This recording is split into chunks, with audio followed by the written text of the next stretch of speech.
In a world where fantasy football has taken over the land, two unlikely heroes will arise.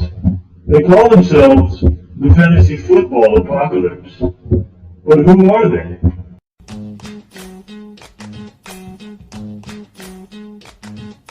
Trent and Jeremy.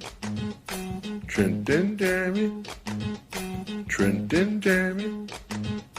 Trent and Jeremy. Trent and Jeremy, yes, they are the boys. When it comes to fantasy advice, they got the noise. One's a little loud, and he's far from cautious. His voice alone will turn your stomach nauseous. MC number 2, well, it's just not that simple. Some would even question that he's borderline mental. These two combined will try to be funny, but their main goal is to try to make you money, money, money, money. Oh, yes! Hello, everyone, and welcome to another exciting edition of the Fantasy Football Apocalypse. I am Trent Scott, joined, as always, by Jeremy Scott. What's up, brother? Hey, what's up? Good to be back. Freshly back from vacation. I went to see the Fantasy Football Hall of Fame. No, just kidding. I went to the beach, and I'm back and ready for fantasy football. Yeah, your week off was a little bit more enjoyable than mine, but that's a tale for another day. So today, this week, we're going to focus on some breakout players. Once again, for those of you who might have missed the first episode, for the first couple of weeks here in the preseason, we're going to be focusing on getting you ready for the draft and building your team. So this week, we're going to give you some potential breakout players at each position. Yeah, absolutely. We're 2 preseason games into the season, so we've had quite a bit of football action to see what players are potentially going to do what. So that's our goal. Right now, we're still just kind of focusing on the draft because most people have not even drafted yet. So that's going to be our focus today. I did, however, have a draft, Trent. Oh, yeah? Yeah, I had my first draft yesterday, and I went, just because of my position, I went wide receiver. I went Julio and then Dez. So my receiving core is pretty loaded. Yeah, the flip side of that, though, your running backs, not so much, I'm betting. Yeah, well, it depends. I have Latavius, who we'll get to in a little bit, CJ Spiller, and Andre Ellington. So yeah, good luck with that. Bust. A lot of guys who could bust, a lot of guys who could do nothing, but with that, I could package 2 of those guys for somebody good if they go off. So anyway, let's get to the meat of it, Trent. Yeah, so let's just jump right in. Let's go ahead and go with the quarterback position. Jeremy, who's your breakout quarterback to watch this year? And just to clarify, what we're going to do is we're going to do 1 QB, 1 tight end, 2 wide receivers, and 2 running backs apiece. Just some guys that we think you should try to target in certain rounds. My first quarterback, somebody who is kind of a very interesting case given the system, is Sam Bradford. Now, we saw what Mark Sanchez could do. I personally think Sam Bradford is a better quarterback overall. Obviously, the injury thing is always going to be something questionable, but within that system, I think Sam Bradford gets a chance to revive his career.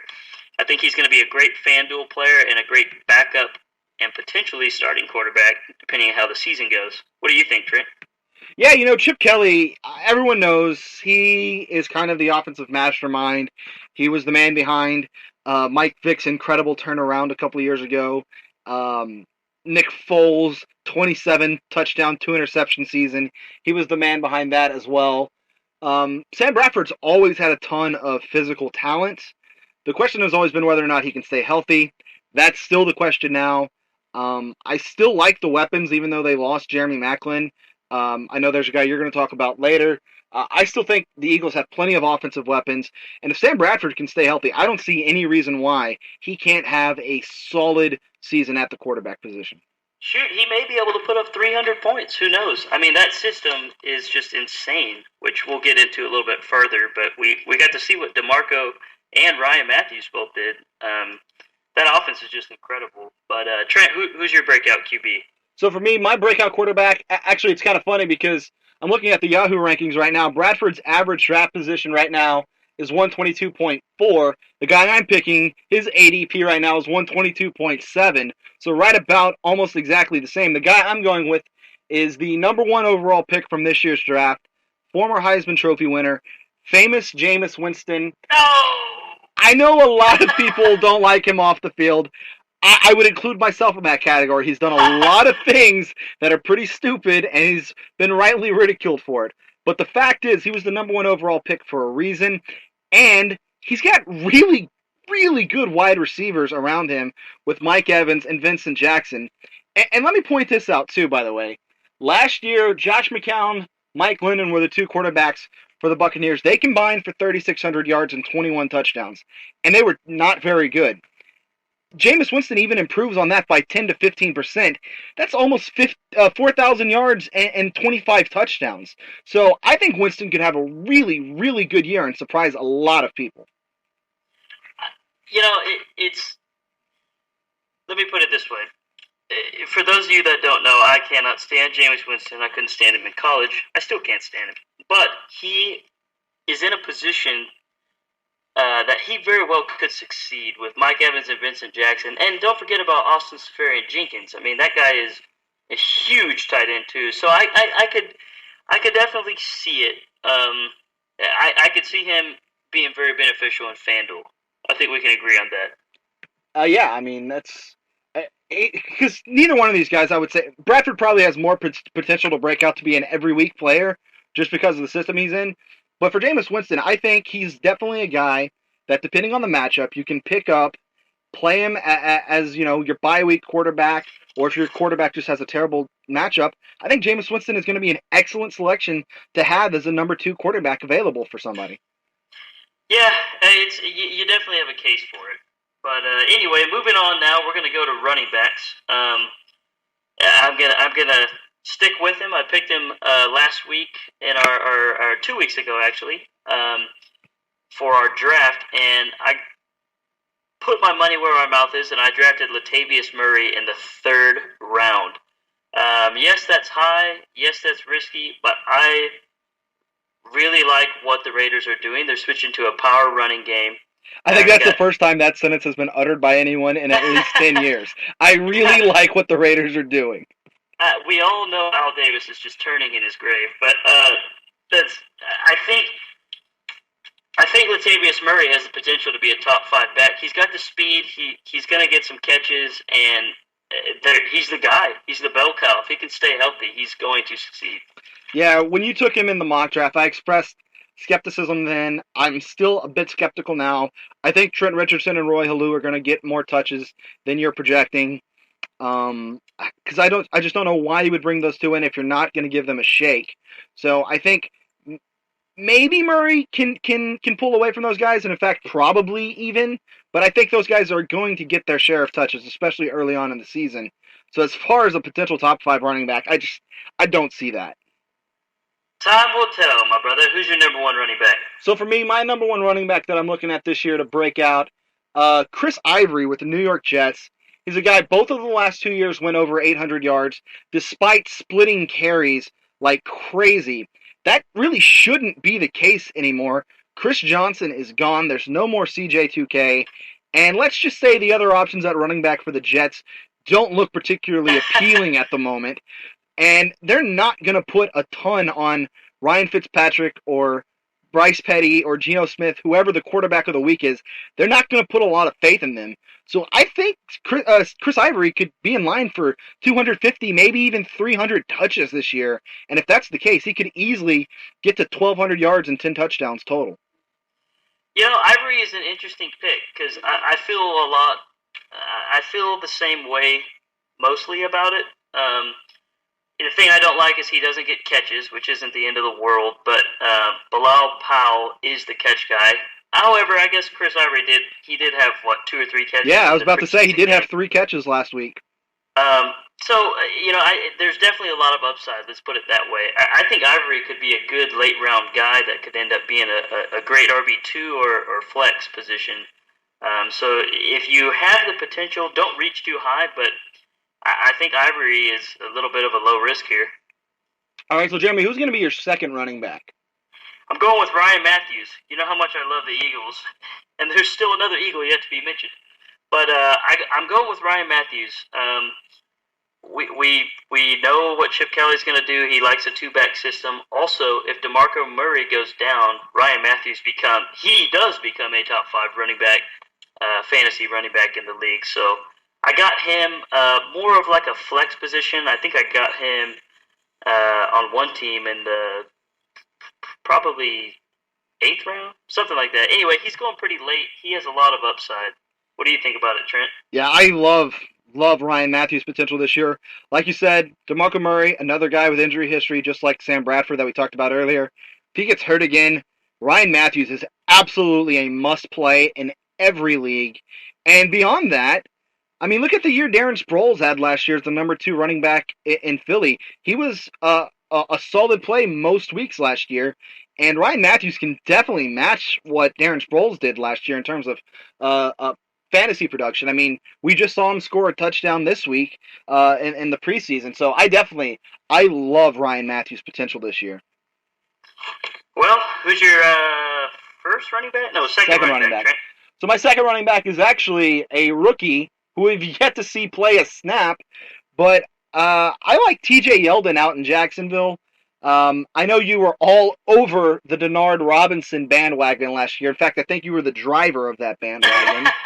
Yeah, we were driving a short bus. So the Jaguars clearly did not agree with your assessment of his potential because they went out. I have no idea why. He dominated. Well, they went out and spent their second-round pick on TJ Yeldon, and I mean, when I say second round, I mean this was like the 36th or 7th pick. Like, it was an early second-round pick, basically a first-rounder. Yeah, pretty much. Yeldon's got all the potential in the world. Now, I know the Alabama running backs of late haven't necessarily worked out. Mark Ingram and Trent Richardson, I'm looking at you. But I think TJ Yeldon is another guy who has the potential to get a lot of carries. Now, I think Denard Robinson will still get his fair share of carries, but it looks like Yeldon is going to be the starter going into the season. And that's another team. They're not going to trust Blake Bortles to throw the ball 600 times this year. So that means they're going to be running the ball, and that means TJ Yeldon is going to be getting the ball. So I like Yeldon. Right. And Yeldon is, let's be honest. I really hope Denard isn't listening, but Yeldon is a more running back. He has a lot more potential to be a solid running back in the NFL. Denard Robinson is a quick, shifty little guy like, Reggie Bush, something like that. So Yeldon is definitely the safer pick. And I do agree with the fact that the Jaguars are going to be running the ball quite a bit because, Bortles, I think he has a good season for him. But yeah, we're grading on a curve. Yeah, for him. But I think Yeldon has a lot of potential here. I'm still not sure where to take him though because he's going anywhere between rounds 3 through 5. To me, 3 is way too high. 4 is probably too high, and 5 he's not really going that low. I don't know. In my opinion, he's more like a 5th or 6th round. Yeah, pick. Current draft position is 82.5, although that is rising. So that would put him about the 6th round now, but like you said, that is quickly rising. Yeah, most mock drafts I do, he goes way earlier than that as well, so who knows? All right, so let's go ahead and move on to the wide receiver position now, Jeremy. Who's going to be your first wideout that you want to talk about? My first wideout, sticking with the Eagles, sticking with the guy who I called back on our first podcast, Nelson Agholor. He's the rookie out of USC. He will be. They don't even have a number 1 receiver. Him and Jordan Matthews are the number 1 receiver. I also think Jordan Matthews has a big season, but that's a different story because Agholor is more of an apocalyptical situation. But yeah, I think Nelson has a big year. He's taken Macklin's spot. He's already doing extremely well in the preseason. So watch his draft stock rise, and if you can get him now, get him as late as you can, but don't be unwilling to reach. Yeah, I got to admit, when Chip Kelly first made all the moves he did, parting ways with Nick Foles, LaShawn McCoy, and Jeremy Maclin, I thought he was absolutely insane. Now that I've seen the offense on the field a couple of times, starting to make a little bit of sense to me, I got to admit. While I would be kind of shocked if Aguilar does match what Maclin did last year, I wouldn't be surprised to see him get close because this kid looks like an absolute stud. I can't see him matching, but I mean, heck, he could. But I agree with you, man. Nelson he's got the potential to be to be one of the fantasy great wide receivers this year. All right, so let's go ahead and move on to my first wide receiver. And now this is a name that when people hear it, they're going to say, how in the world is he a breakout player? So let me just say his name, and then I'll explain what I mean. So my first wide receiver is Reggie Wayne. Oh, what? Now, I know a lot of you guys are saying, what do you mean? He's already had a Hall of Fame career. That's true, but let's face it, he's coming off the worst year of his career. He only had 779 yards and 2 touchdowns last year, despite Andrew Luck basically skeeting all over the football field. He did that. So, Reggie Wayne, though, this afternoon just signed a deal with the New England Patriots, which is a particularly interesting situation because all of New England's top receivers are banged up right now. Julian Edelman, Aaron Dobson, and Brandon LaFell all hurt right now. So if they're banged up at the start of the season, that's going to mean Reggie Wayne is on the field early. Plus, if you look back through history, some of the things Bill Belichick has said about Reggie Wayne in the past, he has a ton of respect for Wayne. This is clearly a guy Tom Brady is going to love. So while breakout may not necessarily be the right word, I think Reggie Wayne rebounds, and I think he could come close to 1,000 yards this year. Yeah, it really just depends. It's another interesting choice. Reggie Wayne has a lot of potential still, I think, but I don't know. I guess the way things went in Indianapolis were a little unique, but surely he still has some gas in the tank. And the Patriots, they don't seem to throw a whole lot of deep balls, and Reggie is more of a possession receiver, especially the older he's gotten. So I can see him doing well. And you know how the Patriots offense is. I think you can get Reggie Wayne very late, like round, 11 and after. So it would definitely be worth the backup pick because, let's be honest, most of the backup bench positions are not on your team by the end of the season anyway. Right. So let's move on, Jeremy. Who's going to be your second wide receiver? It's kind of a no-brainer, but as of the recent events of just about the only elite wide receiver in the NFL, Jordy Nelson goes down. I don't know if it was a fate issue or a race issue, but Davante Adams has stepped in, and he is going to be an instant, fantasy. I would say top 20 receiver, top 25 at least. Randall Cobb is the clear number 1. Yeah, I think Randall Cobb might be a top 5 receiver now. Yeah, absolutely. I think he's an early second-round pick, but that's besides the point. Davante Adams, don't be afraid to reach. I would not get him for a starting position, but I would definitely get him as an early, a single-digit round pick. I mean, Aaron Rodgers has had nothing but just overwhelmingly positive things to say about Davante Adams. Right. I mean, he played, a little bit last year. I think he was a rookie last year, right? Davante Adams, yes. So he played a little bit last year. He had a couple of big games. He also had a couple of games where he had some bad drops. But like I said, the Packers have just spoken I can't really remember a guy being propped up as much by his quarterback and coach as Davante Adams has been. So they clearly believe in him as their number 2 receiver.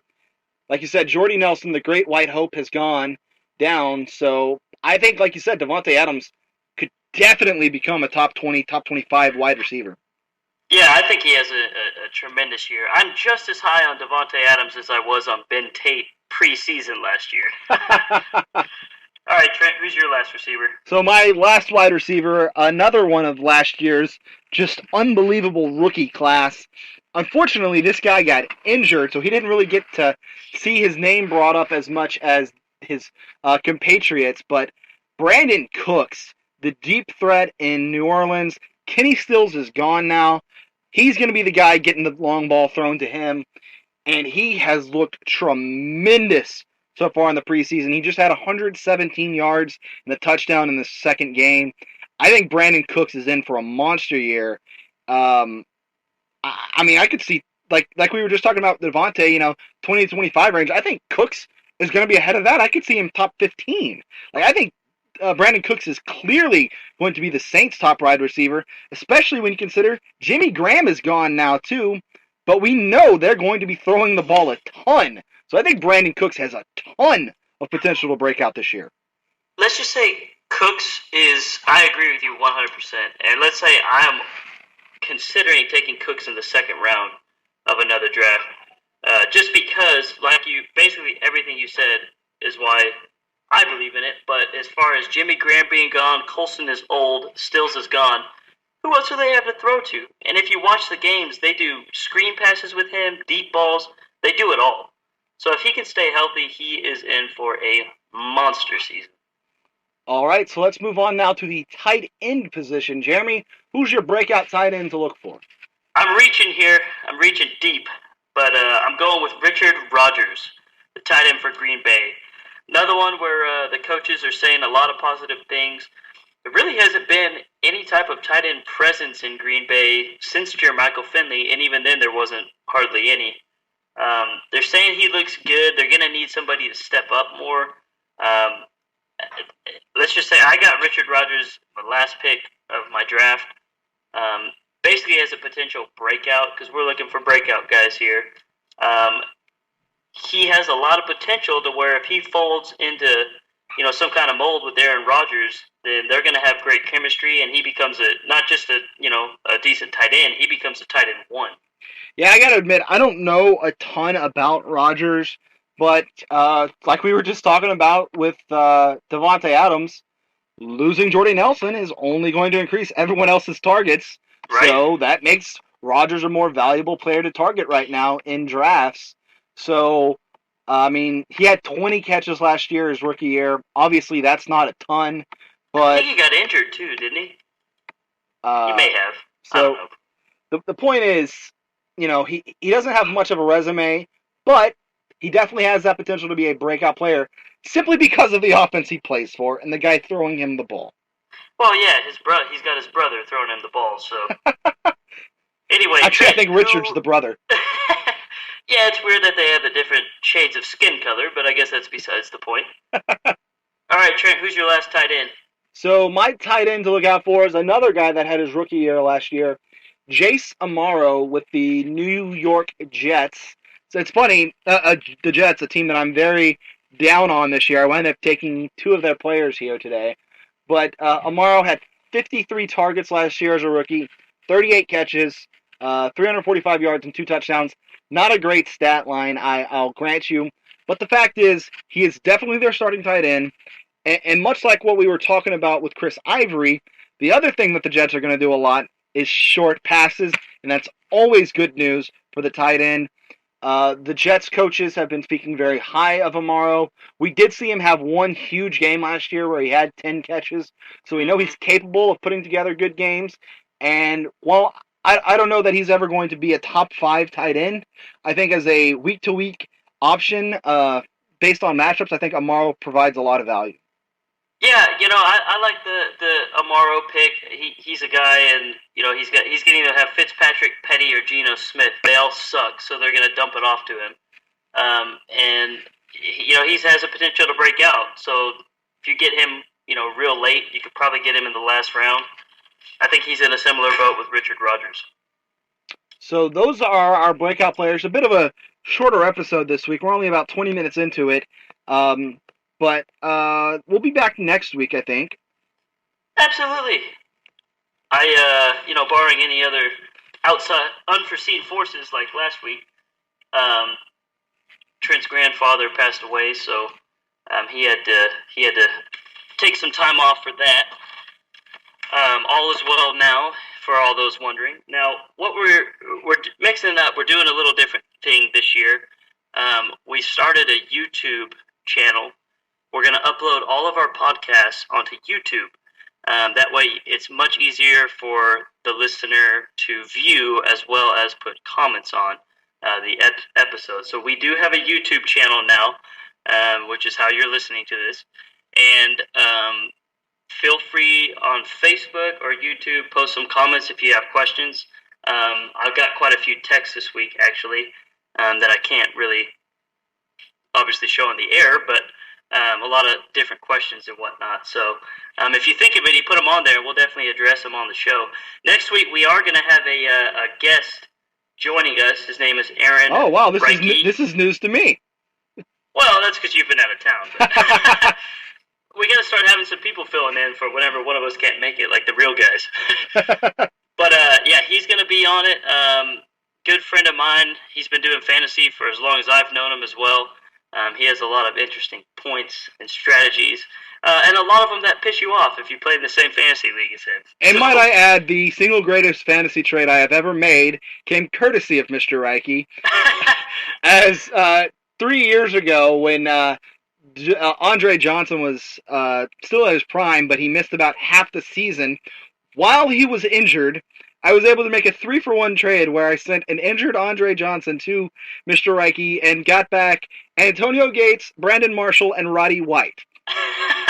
And might I remind you, that was offered to you. Yeah, he made that offer. So we'll let him explain it next week. Yeah, so take whatever Reiki says with a grain of salt. He's a good dude, but maybe don't listen to him. Nah, that's one of the strategies that we'll hear about next week. So anyway, we thank you guys for listening, and we will hear from you next week.